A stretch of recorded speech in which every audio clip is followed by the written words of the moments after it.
गोरखपुर के एम्स थाना क्षेत्र से एक ऐसी वारदात की खबर सामने आ रही है जिसे सुनकर दिल दहल उठ रहा है। जमीन की लालच और पैसे की भूख ने एक बेटे को अपने ही पिता का हत्यारा बना दिया।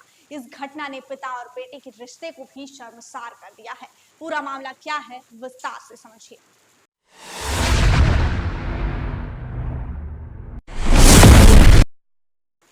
दरअसल गोरखपुर में हुए इस दिल दहला देने वाले हत्याकांड का मामला संपत्ति विवाद से जुड़ा हुआ है, जिसमें एक बेटे ने अपने पिता की फावड़े से गला काट कर हत्या कर दी। यह घटना 15 अगस्त की रात को गोरखपुर के एम्स थाना क्षेत्र के रजही रामसरिया टोला में हुई, जहां 60 साल के भागवत मिश्रा अपने 4 बेटों के साथ रहते थे।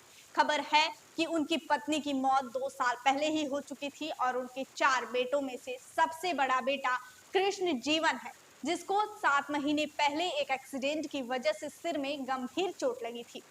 इस चोट के बाद इलाज के लिए भागवत मिश्रा ने अपनी 2 बीघा जमीन बेच दी थी ताकि बेटे की जान बचाई सके। लेकिन उनके इस कदम का विरोध सबसे ज्यादा उनके छोटे बेटे राधेश्याम मिश्रा ने की। जानकारी के मुताबिक राधेश्याम काम के सिलसिले में पुणे में रहता था और 10 दिन पहले ही गोरखपुर लौटा था। राधेश्याम को अपने पिता के जमीन बेचने से आपत्ति थी। उसका कहना था कि उसे भी अपने हिस्से की जमीन चाहिए, जिसे बेचकर उसे पैसा मिलेगा। हालांकि भागवत ने उसे कुछ पैसे दिए भी थे, लेकिन राधेश्याम और अधिक की मांग कर रहा था, जिसे भागवत ने नहीं माना और जमीन उसके नाम नहीं की। इस बात को लेकर दोनों के बीच बार बार विवाद होता रहता था। राधेश्याम ने कथित तौर पर लोगों से यह भी कहा था कि वह अपने पिता की हत्या कर देगा। रिपोर्ट्स के मुताबिक 15 अगस्त की रात 11 बजे पिता पुत्र के बीच फिर से जमीन के बंटवारे को लेकर विवाद हुआ। परिवार वालों ने समझा बुझाकर मामला शांत करा दिया और खाना खाकर सभी सोने चले गए, जबकि राधेश्याम खाने के बाद बाहर चला गया। लेकिन किसको पता था कि जब लौटेगा तो अपने पिता की मौत साथ लेकर आएगा। जानकारी के मुताबिक रात करीब 12 बजे जब भागवत मिश्रा सो रहे थे, राधेश्याम ने उनके पास गया और फावड़े से उनकी गर्दन पर वार कर सिर को धड़ से अलग कर दिया। इस हमले से घर में चीख पुकार मच गई। वहीं भागवत की बड़ी बहू ने मीडिया से बातचीत के दौरान बताया कि जब उसके ससुर सोने चले गए थे, जिसके कुछ देर बाद ही कुछ गिरने की आवाज आई, तो बहू ने बाहर आकर देखा तो कुछ भी ऐसा नहीं दिखा। उसके कुछ देर बाद ही उसके देवर ने अचानक आकर सोते समय ससुर पर फावड़े से हमला कर दिया।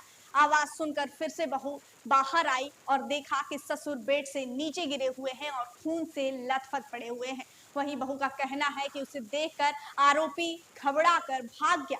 इस घटना ने पूरे परिवार को झकझोर कर रख दिया और आनन फानन में घायल भागवत को हॉस्पिटल ले जाया गया, जहां डॉक्टरों ने उन्हें मृत घोषित कर दिया। वहीं इस घटना की सूचना मिलते ही एम्स थाना पुलिस मौके पर पहुंची। पुलिस ने शव को कब्जे में लेकर पोस्टमार्टम के लिए भेज दिया और राधेश्याम को गिरफ्तार कर लिया है। फॉरेंसिक टीम ने घटनास्थल से सबूत जमा किए, जिसमें हत्या में प्रयुक्त फावड़ा भी बरामद किया गया। वहीं इस घटना को लेकर सीओ कैंट योगेंद्र सिंह ने बताया कि प्रारंभिक जांच में पारिवारिक विवाद सामने आया। तहरीर के आधार पर मामले की जांच की जा रही है। 15 अगस्त की रात लगभग 11:30 बजे एम्स थाना क्षेत्र में सूचना प्राप्त हुई कि रमसरिया गांव में एक व्यक्ति ने अपने पिताजी के ऊपर हमला कर दिया है। जब पुलिस मौके पर पहुंची तो देखा कि भागवत मिश्रा, जिनकी उम्र लगभग 65 वर्ष थी, उनके ऊपर उनके पुत्र राधेश्याम मिश्रा द्वारा फावड़े से हमला किया गया था, जिससे कि उनकी मृत्यु हो गई। इस संबंध में तत्काल पुलिस की टीम गठित की गई और आरोपी को गिरफ्तार कर लिया गया है। मामले की जब जांच पड़ताल की गई तो प्रथम दृष्टया ये चीज़ें प्रकाश में आई हैं कि इनका आपस में पारिवारिक विवाद था, जिसके चलते ये घटना घटित हुई। पुलिस ने आरोपियों को गिरफ्तार कर अलाका तो बरामद कर लिया है। अन्य विधिक कार्रवाई प्रचलित है। बताया जा रहा है कि राधेश्याम की शादी नहीं हुई थी, लेकिन कुछ साल पहले ही वह एक महिला को भगा कर लेकर आया था, जिसे अपनी पत्नी कहता था। हालांकि कुछ समय बाद उस महिला की भी मौत हो गई। खबर है कि राधेश्याम का कोई औलाद नहीं है, शायद इसलिए ही वह अपने पिता की जमीन को बेचना चाहता था और ऐसा ना कर पाने पर उसकी वजह से अपने पिता को मौत के घाट उतार दिया। एक तरफ इस घटना ने क्षेत्र में सनसनी फैला दी है, तो दूसरी तरफ रिश्तों में बढ़ते तनाव और संपत्ति विवादों की गंभीरता को दर्शाती है। राधेश्याम का अपने पिता से जमीन बेचने को लेकर असंतोष और आर्थिक मांगों ने उसे इस जघन्य अपराध की ओर धकेल दिया। इतना ही नहीं, यह मामला समाज में संपत्ति के बंटवारे और पारिवारिक रिश्तों में लगाव की कमी को भी उजागर करता है। यह हत्याकांड गोरखपुर में रिश्तों को शर्मसार करने वाली एक घटना है। यह संपत्ति विवाद ने एक बेटे को अपने ही पिता का हत्यारा बना दिया। हालांकि पुलिस इस मामले की गहन जांच कर रही है और राधेश्याम की गिरफ्तार कर जेल भेज दिया है और आगे की कार्रवाई में जुटी हुई है। इस पूरी घटना को लेकर आप लोग क्या कहना चाहेंगे, कमेंट बॉक्स में जरूर बताइएगा। देखते रहिए बेधड़क खबर। मैं हूं आंचल।